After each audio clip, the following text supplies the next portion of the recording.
আহলে হাদিসের ভাইয়েরা যেটা দাবি করেন যে তারাবির নামাজ ৮ রাকাত,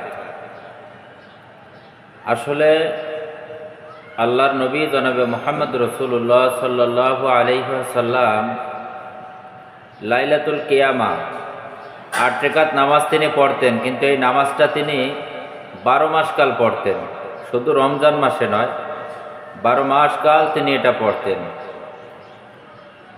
আর সাহাবা আজমাইনরা ২০ রাকাত তারাবি পড়তেন। তারাবির নামাজ ২০ রাকাত, এটা সাহাবাদের থেকে শুরু হয়েছে।